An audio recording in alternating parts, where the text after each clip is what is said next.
अस्सलाम वालेकुम नाज़रीन, मां आहियां शुएब अली उमरानी ऐं तव्हां ॾिसी रहिया आहियो BR टाइम न्यूज़। सभ खां पहिरियां शामिल कंदासीं हीअ रिपोर्ट। मुल्क में पहिरियों भेरो कमज़ोर तबिके खे गुरबत मां कढण लाइ हिकमत अमली जोड़ी वई आहे। वज़ीर आज़म इमरान ख़ान चयो आहे त हुकूमत जी पहिरीं तरजीह हेठिएं तबिके खे मदद ऐं रोज़गार फ़राहम करणु आहे। वज़ीर आज़म जी सदारत हेठि कामयाब पाकिस्तान प्रोग्राम बाबति इजलास, मुख़्तलिफ़ प्रोग्रामनि बाबति ब्रीफिंग ॾिनी वई। मुल्क में कोरोना केसेस में घटिताईअ बैदि NCOC पारां कोरोना सबबि लॻायल पाबंदियुनि में नरमी करण जो फ़ैसिलो करे वरितो। वफ़ाक़ी वज़ीर असद उमर जी सदारत हेठि थियल NCOC इजलास में कारोबार 2 ॾींहंनि बदिरां 1 ॾींहुं बंदि रखण जो फ़ैसिलो। ॾींहं जी चूंड सूबा कंदा। NCOC मूजिबि मज़ारूं ऐं सिनेमा हॉल्स ते पाबंदी बरक़रार रहंदी। पीपल्स पार्टी मुंहिंजो हदफ़ नाहे, न ई उन सां को मुक़ाबिलो आहे। PDM में को बि इख़्तिलाफ़ नाहे, सभु हिक पेज ते आहिनि। नून लीग जी नाइब सदर मरियम नवाज़ चयो आहे त पार्लियामेंट मां इस्तीफ़ाउनि जो फ़ाइदो समूरी अपोज़िशन जे मुस्तफ़ा थियण सां थिए हा। कुझु जमायतुनि जो इस्तीफ़ा सां नुक़सानु थिए हा। अमरीका जे फ़ौजी अॾा ॾियण वारी ख़बरुनि इंतिहाई हसास आहिनि। सिंध सां वाॻियल वफ़ाक़ी वज़ीर ऐं डॉक्टर फ़हमीदा मिर्ज़ा ऐं मोहम्मद मियां सुमरो वॾे वज़ीर जी वफ़ाक़ी बजट में सिंध लाइ तरक़ियाती बजट न रखण वारी दावा रद्द करे छॾी। वफ़ाक़ी वज़ीर फ़हमीदा मिर्ज़ा चयो आहे त 18वीं तरमीम खां पोइ सिंध हुकूमत रियासत अंदरि रियासत क़ाइमु करे वरिती आहे। वज़ीर आज़म पारां सिंध जे ग़रीब माण्हुनि खे रिलीफ ॾियण ते पीपल्स पार्टी परेशान आहे। मोहम्मद मियां सुमरो चयो आहे त सिंध सरकार बजट ॾिसण खां सवाइ वावेला करे रही आहे। ॿिनि वफ़ाक़ी वज़ीरनि प्रेस कॉन्फ्रेंस करे पंहिंजी नौकरी पकी करण जी कोशिश कई। सिंध जे वज़ीर नासिर शाह चयो आहे त ॿिन्ही वफ़ाक़ी वज़ीरनि कॾहिं बि सिंध जे पाणी ऐं हक़नि जी ॻाल्हि नाहे कई। फ़हमीदा मिर्ज़ा खे सिंधूअ जो सुकल बेट छो नज़र न पियो अचे। ट्रेन हादिसो हुजे या लोड शेडिंग, हुकूमत पंहिंजी नाअहलीअ जो मलबो ॿियनि ते मणण में माहिर आहे। सिस्टम में वाधू बिजली हुअण बावजूदि लोड शेडिंग नाअहलीअ जी बदतरीन मिसाल आहे। अपोज़िशन लीडर शहबाज शरीफ़ चयो आहे त हुकूमत कमु नथी करे सघे त घर हली वञे। घोटकी ट्रेन हादिसो ज़िम्मेवारनि जी मुअतलीअ जो नोटिफिकेशन जारी। ज़रियनि मूजिबि 20 खां वधीक रेलवे जे ऑफिसर ऐं मुलाज़िमनि खे हादिसे जो ज़िम्मेवार करार ॾिनो वियो आहे। शुरूआती रिपोर्ट जारी थियण बैदि मुलाज़िमनि खे मुअतल कयो वियो आहे। घोटकी ट्रेन हादिसे में 67 मुसाफ़िर शहीद थिया हुआ। मलीर मां गिरफ़्तार कयल जिस्कम चेयरमैन सनान कुरैशी 2 ॾींहंनि बैदि गिरफ़्तारी ज़ाहिर। पुलिस सनान कुरैशीअ खे बख़्तरबंद गाॾीअ में दहशतगर्दी तौरु अदालत में पेश कयो। अदालत जिस्कम चेयरमैन खे 2 ॾींहंनि जे जिस्मानी रिमांड ते पुलिस हवाले कयो। सनान कुरैशीअ चयो आहे त बेरिया टाउन जे वाक़िए सां असांजो वास्तो नाहे।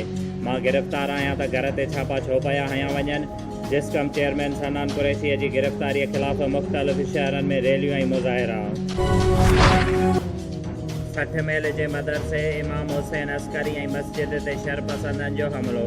मदरसे में पढ़ंदड़ शागिर्दनि ऐं मौलाना सजाद हुसैन खे मौतमार धमकियूं। मस्जिद इमाम हुसैन अस्करीअ जे सरकारी सुई गैस जे मीटर लाइन जो कनेक्शन कटे पंहिंजो प्राइवेट तालो हणी छॾियो आहे। जंहिं मौक़े ते मौलाना सजाद हुसैन मरी ऐं मदरसे जे शागिर्दनि मीडिया सां ॻाल्हाईंदे चयो त हीउ मदरसो काफ़ी सालनि खां हली रहियो आहे, जिते इलाइक़े जा ॿार मज़हबी तालीम हासिल करे रहिया आहिनि। जॾहिं त रहम हुसैन मरी, महबूब हुसैन मरी, यावर अब्बास मरी ऐं 3 नामालूम मस्जिद में ऐं मदरसे ते हमिलो करे भञ-ड्राह करे मस्जिद ऐं मदरसे खे नुक़सानु पहुचायो आहे। जॾहिं त हू मस्जिद जे प्लाट ते कब्ज़ो करण जी कोशिश करे रहिया आहिनि। उन्हनि चयो त हीअ अलाह जे घर ते कब्ज़ो करे इंसानियत खे लॼाए रहिया आहिनि। उन्हनि SSP नवाब शाह ऐं DCO नवाब शाह खां मुतालबो कयो आहे त उन्हनि जवाबदारनि ख़िलाफ़ कार्रवाई करे इंसाफ़ कयो वञे त जीअं ॿार सुठे तरीक़े सां तालीम हासिल करे सघनि। Deputy inspector general of police शहीद बेनज़ीराबाद इरफान अली बलोच पारां रेंज ऑफिस में हिकु तक़रीब मुनक़िद कई वई, जंहिंमें कामयाब जांच ऑफिसर खे कैश इनाम ऐं तारीफ़ी सर्टिफिकेट ॾिना विया ऐं समूरनि ऑफिसरनि जी हौसला अफ़ज़ाई कई वई ऐं जांच जे अमल खे वधीक बहितर बणाइण ते ज़ोर ॾिनो वियो।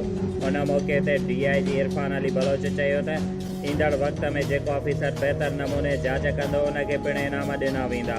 बाद में पुलिस जे हफ़्तेवार अर्ज़ली रोम पिणु मुनक़िद कई वई, जंहिंमें DIG पुलिस ऑफिसरनि ऐं जवाननि जा मसइला ॿुधा, मसइलनि जे फौरी हल लाइ हिदायतूं पिणु ॾिनियूं।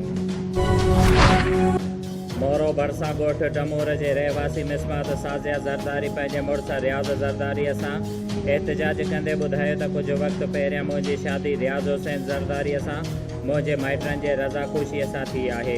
मुंहिंजो एवज़ पिणु मुंहिंजे भाउ खे ॾिनल आहे, जेका छोकिरी मुंहिंजे माइटनि वटि ख़ुशि आहे ऐं मां पाण पंहिंजे मुड़ुस वटि ख़ुशि आहियां। मगर मुंहिंजो पीउ ऐं मुंहिंजा ॿाहिरि मुंहिंजे मुड़ुस ऐं घर वारनि जा वेरी बणिजी विया आहिनि, जेके मुंहिंजे मुड़ुस रियाज़ हुसैन ज़रदारीअ खे सिगरेटनि ऐं ॾेरनि ते कूड़ा केस दाख़िल कराए रहिया आहिनि। उन्हनि एहतजाज कंदे चयो आहे त ग़ुलाम क़ादिर उर्फ़ तोॾो तारिक ज़रदारी रसूल बख़्श उर्फ़ रसूल तरफ़ां मोतमार धमकियूं ॾिनियूं पियूं वञनि। असांखे कुझु बि थियो त हुन जा ज़िम्मेवार उहे हूंदा। एहतजाज कंदड़ वज़ीर आला सिंध ऐं DIG शहीद बेनज़ीराबाद ऐं बस वारनि खां इंसाफ़ जी घुर कई आहे। मोरो वेझो क़ौमी शाहराह ॻोठ धीरण वटि घोटु नूर हसन जोयो जी शादीअ जी ॼञ सां वेंदड़ डाटसन जो टायर बस्ट थियण सबबु कल्टी थी पई, जंहिं करे मर्दनि औरतुनि मासूम ॿारनि समेत 15 खां वधीक ॼानी ज़ख़्मी थी पिया, जिन खे तहलका अस्पताल मोरो आंदो वियो, जिते खेनि तिबी इमदाद ॾिनी वई।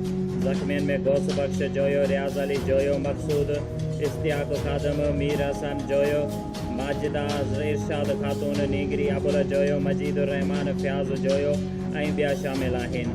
उन मौक़े ते ज़ख़्मियुनि ॿुधायो त असां बेरिया रोड खां ॼञ वठी सेवण घोट परणाइण वञी रहिया हुआसीं त धीरण वटि डाटसन जो टायर बस्ट थी पियो। गाॾी कल्टी थी पई, जंहिं करे असां ज़ख़्मी थी पिया आहियूं, जिन खे तिबी इमदाद ॾियण बैदि रवानो कयो वियो आहे। अहिड़े इतफ़ाक़ी हादिसे जी रिपोर्ट दर्स थाणे ते दाख़िल कई वई आहे। क़ौमी शाहराह ते दाली स्टाप वटि मोरो खां सखर वेंदड़ मुसाफ़िर वैन टायर बस्ट थियण जे नतीजे में कल्टी थी पई। 7 मुसाफ़िर ज़ख़्मी। ज़ख़्मियुनि खे पुलिस मोबाइल में बेरिया सिटी अस्पताल मुंतक़िल कयो वियो। शोएब अली उमराणीअ खे ॾींदा इजाज़त। वधीक ख़बरुनि ऐं अपडेट्स लाइ ॾिसंदा रहो BR टाइम न्यूज़।